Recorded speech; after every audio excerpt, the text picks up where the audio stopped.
What's up, scholars? Welcome back to another video. Today I am doing something very different as I'm going through Wano for a couple of different reasons. So this is going to be the first time on my channel so far that I have made a video about like a small portion of chapters, specifically like two to two and a half chapters. I am covering chapters 956, 957, and maybe part of 958 in this review of Wano. But I have my reasons. First of all, a couple of y'all said that it might be a good idea to take the in-between chapters between Act 2 and Act 3 before I actually got into Act 3, and I thought it was a good idea. I didn't realize how short the in-between was, but I actually don't mind it because just the two short chapters really left us with a lot to speculate about. Another reason I wanted to do it is because Act 3 is very long, and a lot of y'all were wanting me to do a read with me to some chapters around like 970 to 976, and I've read up to 969, and I wanted to do that read with me for y'all, so I stopped myself short of completing that section so I could do that read with me with y'all in the next like week or so before I do the review, the first review for Act 3. So to do that, I went ahead and just decided to focus on these few chapters to talk about them and discuss what happened in them while leading up to what happens in the first part of Act 3, which is mainly and primarily a flashback.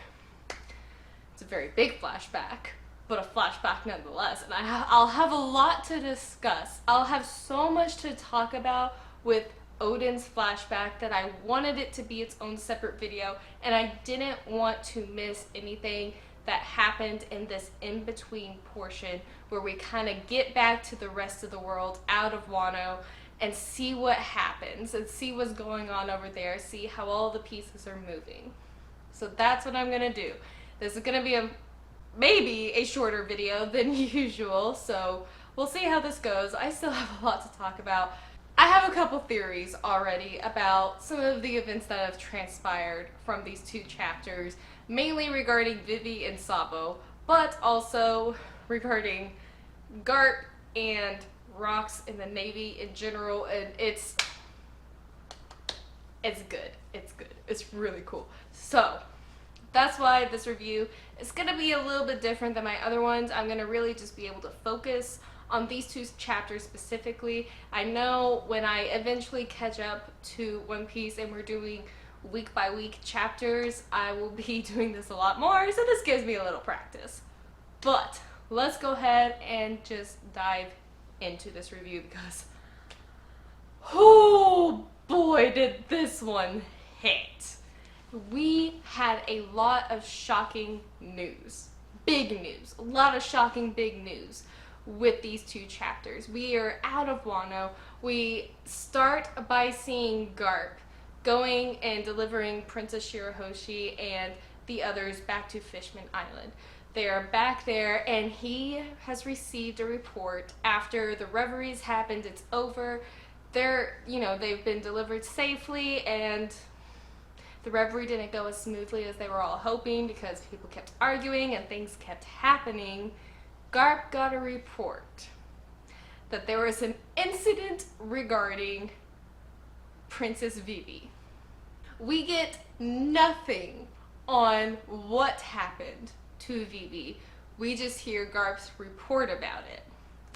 Then we get to Big Bird, Morgan's. We get to Big Bird, and first of all, he pummeled a CPO, a cipher pole officer, like it was nothing. I was not expecting Big Bird to throw hands, but here we are. He's not afraid of the government either, which I absolutely love about him.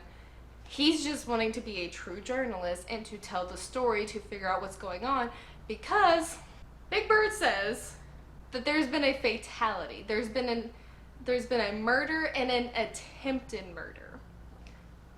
Two separate ones, he says.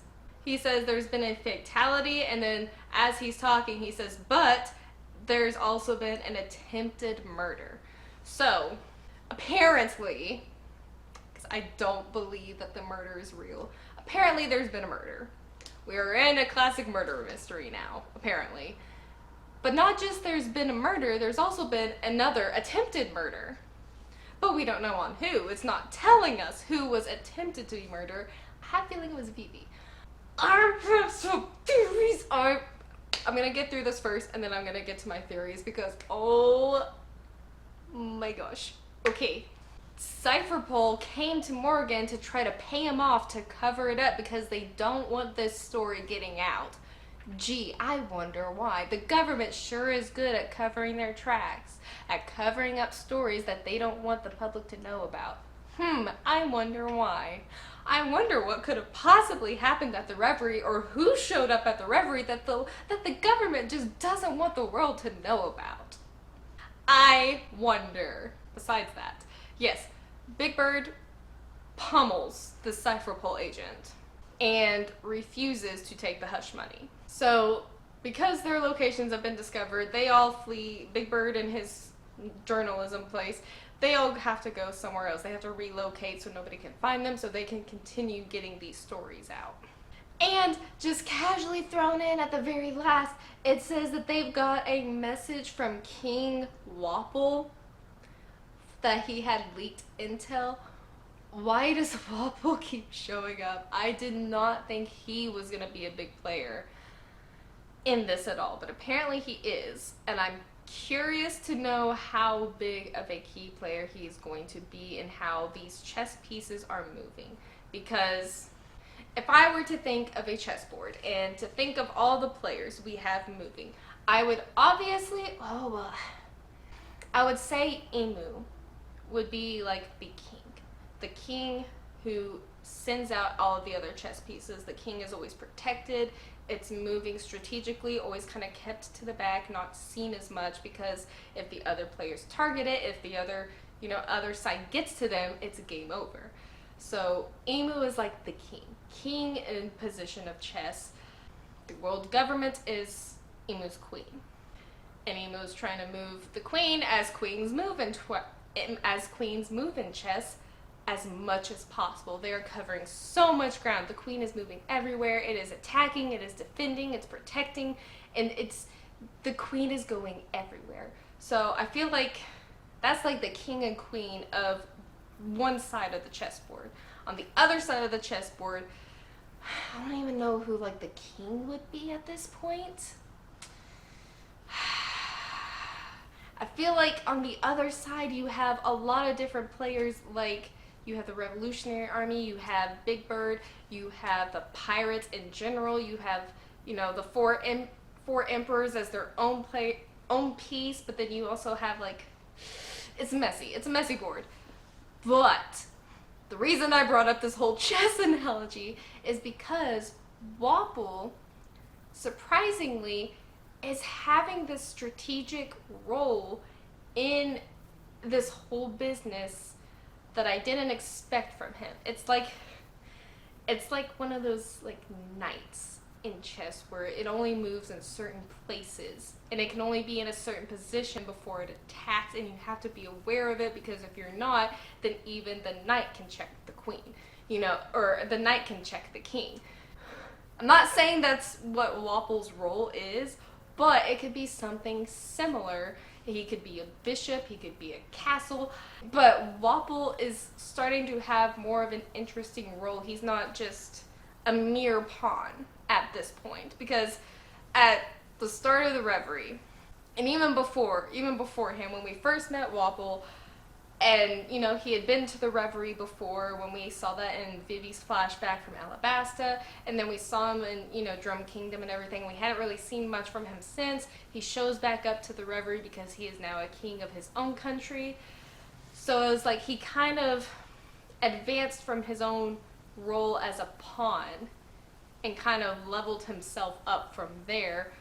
So what role is he going to take? What position is he going to take in this game of chess? I'm just saying. It could be a lot more detailed than what we're thinking. I'm gonna have to draw a chessboard and see who all is gonna fit in these puzzle pieces. Because if we're thinking chess, oh, it's not a castle, it's a rook. Duh. But Luffy could end up being like, if Luffy was opposite, like say Emu and the world government are on this side. They're playing white. Luffy is on black. Luffy could end up being that pawn. That pawn that, you know, not a lot of people think of all the time. They're just like, oh, it's a pawn, don't worry about it. But then suddenly Pawn starts making moves. Pawn starts working with other players, other pieces, intentionally or unintentionally, and starts making strategic moves that makes the white side shift their board. And then, before you know it, Pawn makes it to the back of the board and can become anything he wants. A rook, a bishop, a knight, a queen. And it gives him more power, and then more people start paying attention to him, because once this pawn evolves into something that has a lot more power than they originally should have, becomes a much bigger threat than they should have been, and now it's, oh no, we have to do something about him because it's almost too late, and he could go straight to the king. It's a very long and drawn out explanation. I'm not saying that's how this is all working out. I'm just using chess as an analogy because there's a lot of strategic plays being made in One Piece, especially revolving around the Reverie, the world government, Emu, the history of One Piece, Poneglyphs, all of that. There's a lot of moves being made right now.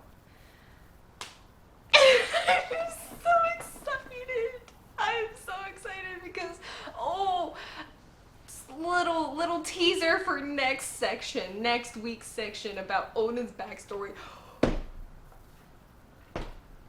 Oh my gosh, because if if this is really going where I'm thinking it's going, Luffy is really going to evolve into Emu's greatest enemy. And I cannot wait for it because I was right. Anyways, that's for next week's discussion. Back it up. We're taking it back in. The whole point of that entire long-winded rant about chess and strategy is Wapol is doing it right at the moment. I don't really care for Wapol that much as a character, but how he's moving, how he's giving, you know, Big Bird this intel and going against what the government's wanting because the government's trying to hush up the story and he's giving this to them anyways. And we don't know what intel Wapol gave them. It could be regarding Vivi, it could be regarding Sabo, it could be regarding Emu or something about the Reverie or something about the Elders. It could be about anything. We don't know yet. But now he's in a position to barter. He's in a position of good faith with Big Bird, who is a major player in this game, in this chess match. I just think it's really cool. But back to what happens in the chapters. The confirmed death, unofficially confirmed by the way, is that Sabo was killed at the Reverie. I don't believe it for 1 second. There is absolutely no way they off-screen Sabo. Absolutely no way they do that to him. Not as a character, not because of his connection to Luffy, not because of the role he's playing in the Revolutionary Army. There's no way they do that to my boy. Absolutely no way. But people are starting to think that Sabo's dead. We see Dan mourning Sabo. We see Makino mourning him. We see Stelly having a reaction being like he was in Marijoa because he didn't even know his own brother was there, which of course he didn't because he's oblivious and dumb and didn't even think about his brother for a moment. But, and a lot of the people in the Revolutionary Army think this rumor is true as well. They think Sabo might be dead. Koala is really busted up over it. Dragon looks very angry. Evo looks angry. I have a theory about that, but I'll get to that in a second. Before we can even get that, we have Doflamingo getting all this news in prison. He's having the greatest time of his life, laughing over it. I think he's gonna do something soon because they keep showing him in prison, reacting to all this news. Either there's going to be another Impel Down breakout, or Impel Down is going to be destroyed at some point in the future with the intent of someone going there for Doflamingo, or Doflamingo is able to get out, but then he joins up with somebody unexpectedly, like Luffy, to go against the government because he does know their secret. He knows something that he shouldn't know. And I bet you if it was between him getting killed or going against the government, he would gladly team up with somebody. I mean, shoot, he's offered to team up with Crocodile before. He could team up with Crocodile for all I know. Where is Crocodile, by the way? What is he doing?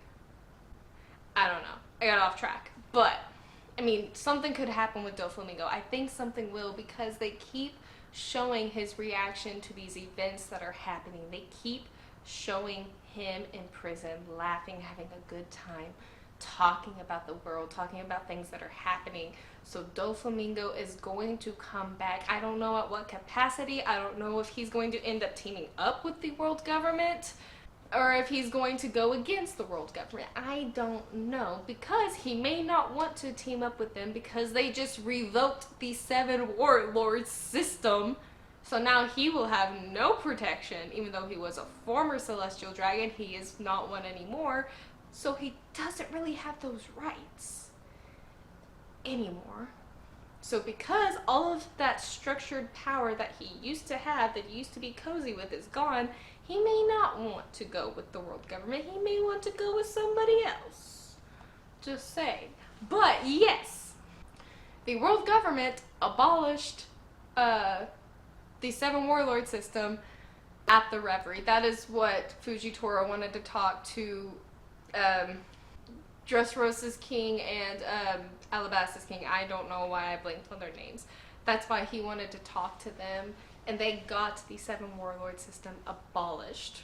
So we see Blackbeard on the move, but Blackbeard is saying, you know, they're leaving their island, but he says if the Navy's only going to take it, I might as well claim the prize. Is he talking about the One Piece? Is he talking about the One Piece? Or is he talking about some other prize, some other treasure? What is the government moving to take? What are they moving to take? But then we get Kobe having a secret conversation with Drake. Drake is an undercover military agent. Navy HQ, top secret special force, captain of Sword, Drake. And he's talking to Kobe, who is a leader in Drake. He's a member of Sword. And they're communicating with each other. So Drake is he really just like a true pirate, or is he just a Navyman masquerading as a pirate solely, and that's why he obeyed Kaido, because he's like, if I can get under Kaido's reign, under his good side, then I can report about everything that Kaido's doing that's smart. I was not expecting that. I did not see that coming on any level. But here we are. Here we are. Drake and Kobe are communicating. Drake lets Kobe know that Big Mom and Kaido have teamed up. They have teamed up for sure this time, and they have an alliance. And he also tells Kobe that there's been no movement on Luffy's side. They don't know about the breakout, and that CPO is in Wano, and that's news to Kobe. And they don't like the implication of why CPO is in Wano, because that could mean so many different things. It could mean so many different things. This arc there's just so much happening. There's so much happening in this arc. But it says it would mean that the government's coming to the pirate-led Wano to conduct deals of some kind. But we don't get any more on that, because Kobe is going to Amazon Lily to capture Boa, which I don't know how that fight's gonna go. But everybody around the world is starting to get the news that the warlord system has been abolished. It's been done away with. A lot of people are celebrating, but a lot of people are unsure because they're like, well, this is how some things were controlled. Are they sure about getting rid of this? Too late now. But it's not just Boa that they're going after. They're going after all of the former warlords. And we get Buggy, who is, of course, just furious about the idea that they would want to come after him as a pirate because they just put him in this position and now they're trying to take it away from him. How dare they?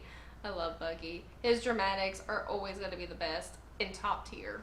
So Buggy's going to try to fight and escape at the same time. You have Marines going after Mihawk, who is up for the challenge. He says, it's been a long time since I was the one being chased. He seems up for the challenge. You had Edward Weevil being surrounded, and he was another former warlord. And then you get to see Boa. We get to see our pirate empress. I love how when they're showing the Navy ships out at sea, and I love when Boa says this. She says, don't panic, you seem to have forgotten something. The reason they chose us to be the 7 warlords was our strength. So she is not worried one bit about the Navy coming after her. Which is a big change to what she was 2 years ago, which is, you know, one of the reasons why everybody was so apt to get her to Marineford, because, you know, they didn't want Amazon Lily to be in danger of being attacked by, you know, the Navy and everything if she were to lose her position. So now that she's here, it's like a very interesting change in tone for Boa, because she didn't want to go to Marineford just because she didn't want to. She didn't want to lose her rights as warlord, she just didn't want to go. But now she's like, well, they made us pirate these warlords for our strength. And she seems so calm about them coming to attack. I love it. And then we get to see Fujitora, who has been busted up, like he's injured. He is injured from whatever happened at the Reverie. Whatever happened at the Reverie made him get injured. I don't know what happened. I don't know who attacked him, but he is injured. We get the information about rocks from the Navy. And Sengoku is the one who kind of enlightens everybody about it.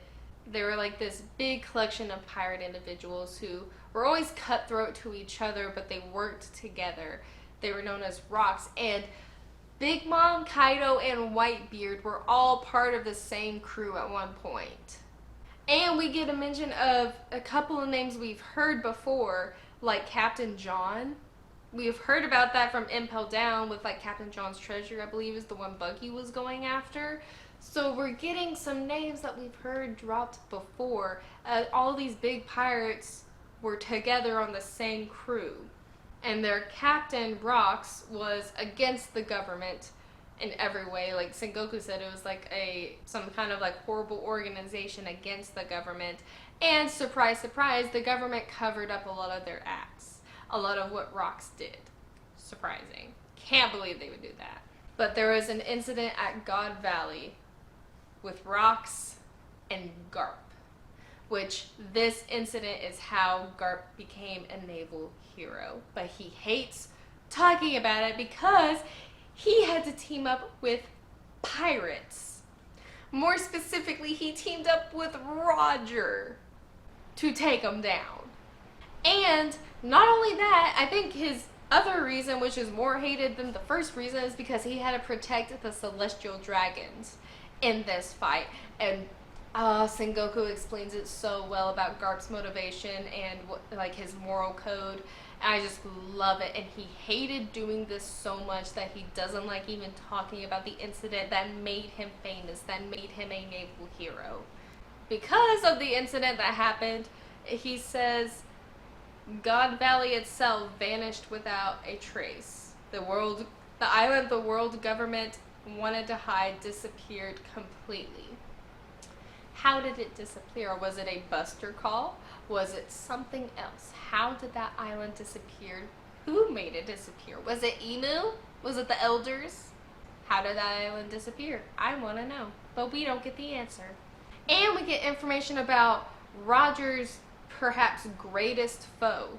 This other member of the Will of D clan called Rox D Civic.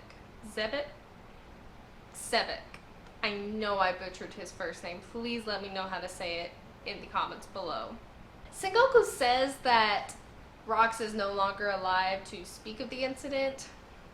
Are we sure about that? Are we 100% sure that Rox is dead? Because this figure, looks a little similar to someone we know. I don't know. Are we sure he's dead? Are we sure he's dead? I don't know. But then they start talking about the Warlords. Actually, no. They start talking about the emperors and their bounties and how, you know, they're going to start dealing with them with the return of Rox, with Kaido and Big Mom's alliance. They bring up the whole thing. They just bring up everything. So we get Blackbeard and his bounty, which is over 2 billion. We get Shanks, which we figure out is the youngest of the emperors, which means he's younger than Blackbeard. I did not pick up on that at all. I did not think he was younger than Blackbeard, but he is. We have Shanks with his big bounty. We have Big Mom with hers, which is in like the 4 billions, and Kaido is also in the 4 billions. And they start talking about SSG, the science team. Is Vegapunk part of this science team? Is he supposed to now have a creation that is going to dismantle the emperors, that they can go fight the emperors because they can't rely on the 7 warlords to do it anymore? They have to do it themselves. So are they going to have this science team create something that can go after the emperors? But then Sengoku just decides to reveal some of the bounties of legends of old, Whitebeard and Roger. Whitebeard and Roger both had bounties in the 5 billions. And it is said that there are no bounties in pirating history that surpass those of these 2 men. But Big Mom and Kaido forming an alliance can easily surpass that. But then we get Akainu coming in saying that they're not going to go to Wano, that they're not going to interfere. Sengoku says, I don't plan to. They just need to know. They need to know the facts. They need to know everything. And then Sengoku and Akainu start talking about Odin, this pirate of Wano that was loved by Roger and Whitebeard. And then Sengoku hits us with this. It doesn't strike me as coincidental that all of these great figures should have close ties to the land of Wano.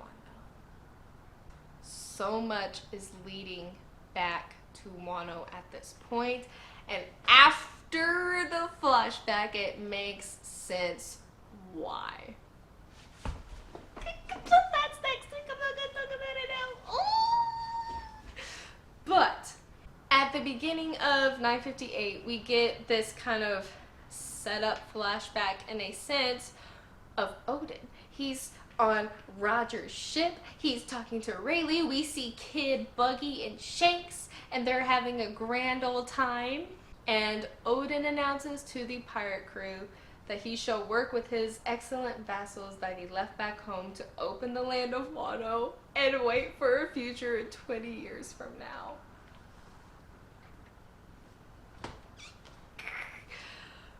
But that's kind of that is where Act 3 begins, and then we get into the whole Orochi being happy about celebrating the fire festival because he doesn't have to worry about the rebellion, so to speak, and we see the samurai on the shores of Wano with nobody there, saying, where did everybody go?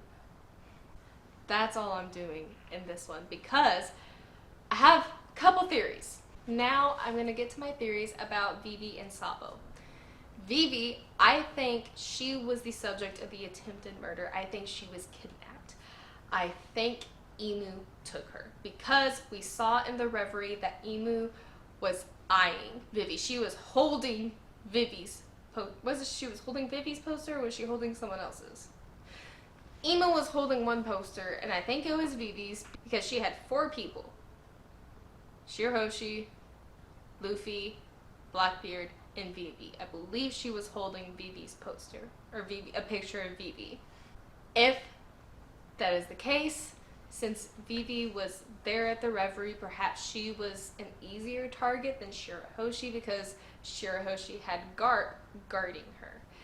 Maybe Imu thought that perhaps Garp was too challenging of an opponent to face because of his insubordinate to the world government, how he doesn't want that higher position because he doesn't want to listen to the Celestial Dragons. So perhaps instead of going after Shirahoshi because she'd have to get through Garp, I don't know Imu's power, I don't know how, I don't know anything, but she went after Vivi. Vivi was attempted to be killed, did not die, but was perhaps taken captive because of something.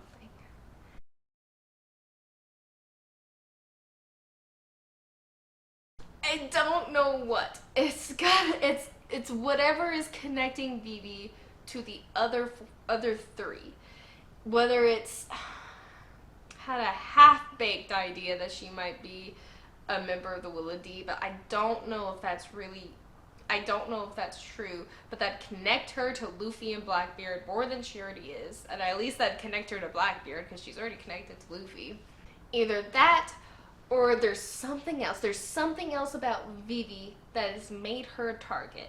Perhaps it's because of the whole thing with the Nefertari family and them not going, like they're being a part of the original 20 families, and then they're the ones who stayed. They didn't become Celestial Dragons. They're the ones who stayed behind. That could be a reason why she's being targeted. Also with Alabasta having a poneglyph and that whole situation, that could be a reason why she's being targeted. So I think Vivi was the subject of that attempted murder, and I think Imu might have her. Which isn't a good situation to think about. That's all I have right now. On the other side, we have Sabo. He's not dead. He's absolutely 100% not dead. I do have 2 separate theories about what is going on. The first one is that he is deep undercover somewhere. The attack, the raid happened, and he was able to either get away or he's undercover somewhere and something happened to him, but nobody else can know what happened to him, so they're covering it up by saying it was a murder, by saying he was murdered, because they can't tell what really is going on. They can't tell who he's really with, what he's really doing, or anything like that. So they're saying he's dead. If he was taken by someone, I still think, along the same vein as Vivi, Imu has Sabo. Because the Revolutionary Army is wanting to attack, what better way to kind of kill their attack than taking away one of their main officers, by taking away one of their leaders. And because Sabo has relation to Luffy, it could be a way, just like at Marineford, it could be a way to draw Luffy to marry Joa. Killing 2 birds with 1 stone, pretty much, in a sense. On the other hand, Sabo could be undercover. Again, I still think he's undercover. So, oh no. He's undercover. And he's so deep undercover that maybe only Dragon knows what he's doing.